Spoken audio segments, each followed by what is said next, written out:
Mind sciences, or the study of human behavior in relation to the mind, is the newest of all the arts. It's less than 100 years old. And it is by far the one that is most cloaked in secrecy.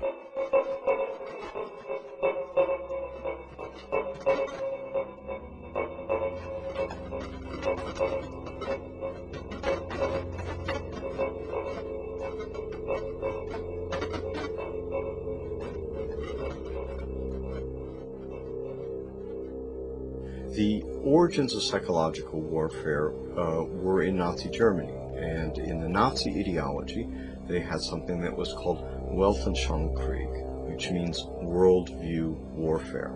The idea for them was imposing the Nazi worldview on the countries that they had occupied.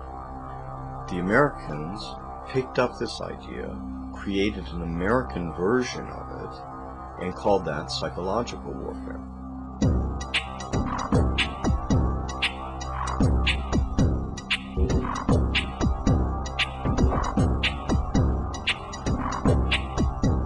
In trying to understand psychological warfare and in trying to understand the American approach to the post-war efforts to control people's minds, both as individuals and on a mass scale, there's a lot of illusions about how that was done.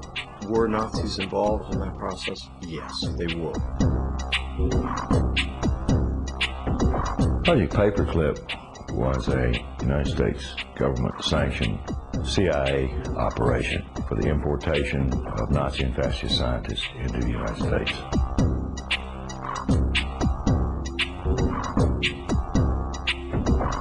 Their statement was simply this: if we don't bring these people into this country and contain them, then our enemies, the Soviet Union, will get them.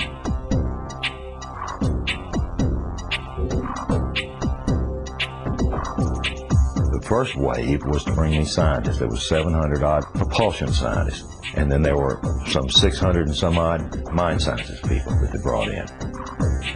The CIA was given the responsibility of actually placing the individuals that had a Project Paperclip into the military-industrial complex, including their colleges and universities.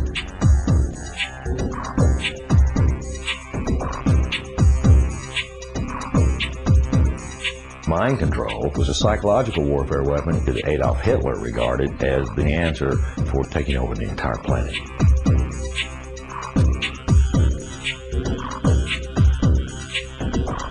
The name for the mind control research in this country was MKUltra.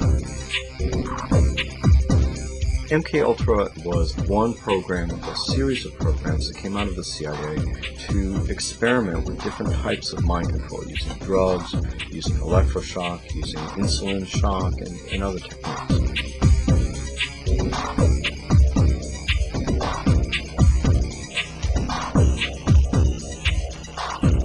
I think that the goal for those people who planned the program was very straightforward. It was an attempt to figure out a way to interrogate people and to learn how to protect their own agents against control by others.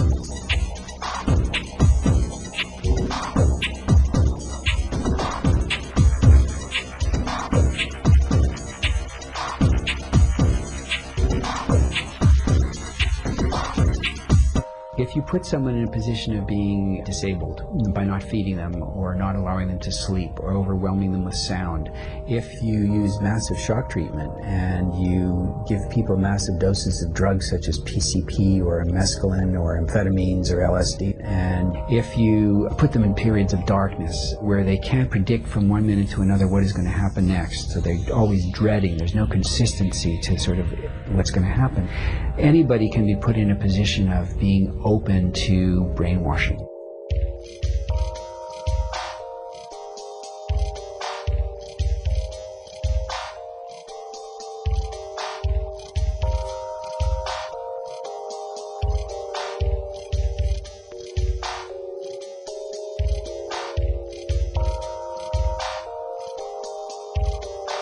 Ewan Cameron was probably the foremost psychiatrist of his time in the 1950s. He was using high-tech sound techniques. He was using multiple kinds of loop recorders to force people to listen to recorded messages 24 hours a day for weeks on end to basically destroy people's thinking patterns.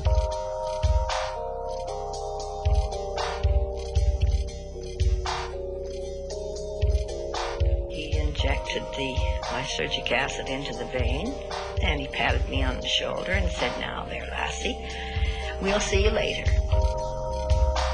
And I started to feel very frightened, and the fright became a terror. And I sort of began throwing myself from one side of the room to the other. I didn't know what to do to stop this feeling. It felt like my bones were melting.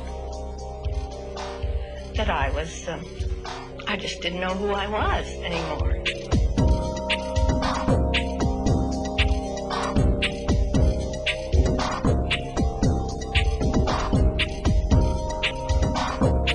This is not just break-ins of people's homes. It's not just invasions of privacy by illegal wiretapping. This is an invasion of a person's mind.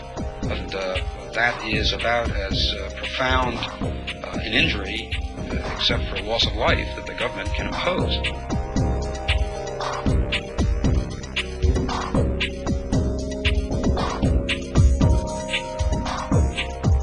This was a post-Nazi program, if you will.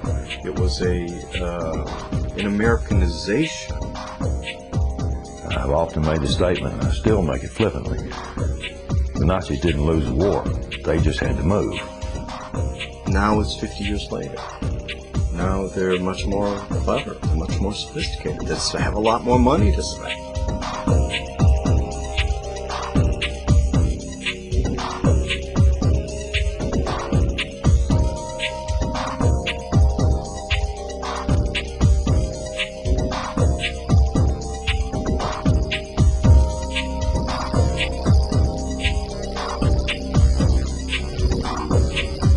His motor coordination was disrupted because of the compound's effect.